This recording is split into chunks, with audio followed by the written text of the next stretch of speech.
अब देखें question number 1 है, सर्कस का एक कलाकार एक 20 मीटर लंबी डोर पर चढ़ रहा है जो अच्छी तरह से तनी हुई है। यदि भूमि स्तर के साथ डोर द्वारा बनाया गया कोण 30 डिग्री है तो खंबे की ऊंचाई ज्ञात कीजिए। तो खंबे की ऊंचाई ज्ञात कीजिए। ठीक है, चित्र आपके सामने दे रखा है, क्वेश्चन में ही है, अपने को अलग से बनाना नहीं है।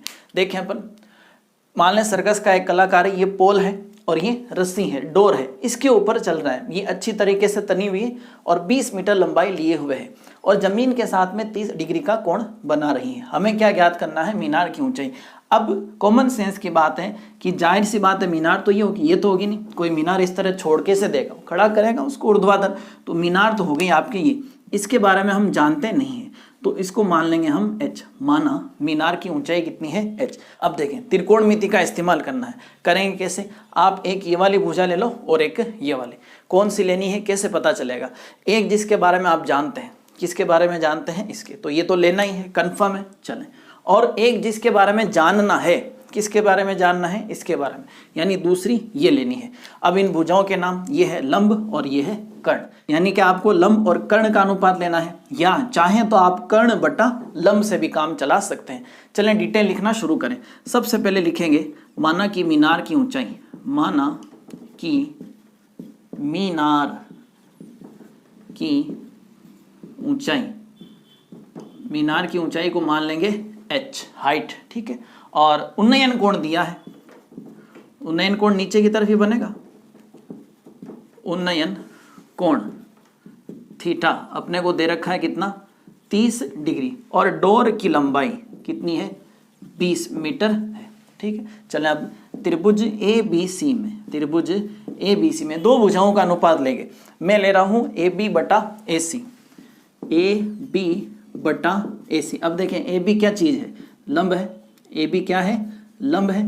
और AC क्या है? कर्ण है, यानी कि लंब बटा कर्ण। हमें पता है कि लंब बटा कर्ण हमें क्या देगा? साइन देगा। क्या देगा? Sine theta. आपको पता होगा, आपने त्रिकोणमिति में पढ़ा है, लाल बटा कक्का। नहीं पढ़ा तो आप चैनल में जाकर के उन वीडियो को देख सकते हैं। तो लंब बटा कर्ण हमने लिया, ये जो पहला जो अनुपात है वो हमें क्या देता है? साइन थीटा, यानी लंब बटा कर्ण से क्या निकलता है? Sine theta. अब वैल्यू पुट करने की बारी। क्या आपके पास ए बी का मान है? नहीं है। क्या माना उसको? h तो लिखें। क्या AC का मान है? बिल्कुल है। कितना है? 20 है। चले अब आए आगे, साइन, क्या थीटा पता है? बिल्कुल जानते हैं, कितना है? 30 डिग्री।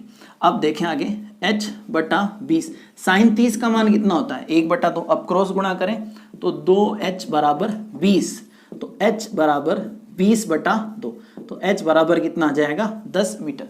इसका मतलब है आपके मीनार की ऊंचाई जो है वो 10 मीटर है। लास्ट में आप चाहें तो ये डायलॉग लिख दें, अतः मीनार की ऊंचाई, अतः मीनार की ऊंचाई 10 मीटर होगी। तो ये था आपके क्वेश्चन नंबर 1। सबसे पहले आपको क्वेश्चन को आराम से पढ़ना है, चित्र बनाना है। एक उस भुजा को लें जिसको जानते हैं, दूसरी बार उस भुजा को लें जिसका पता करना है, जिसके बारे में जानना है। उनका अनुपात ले लें, चाहे तो आप लंब बटा कर्ण करके कर लें या कर्ण बटा लंब करके कर लें।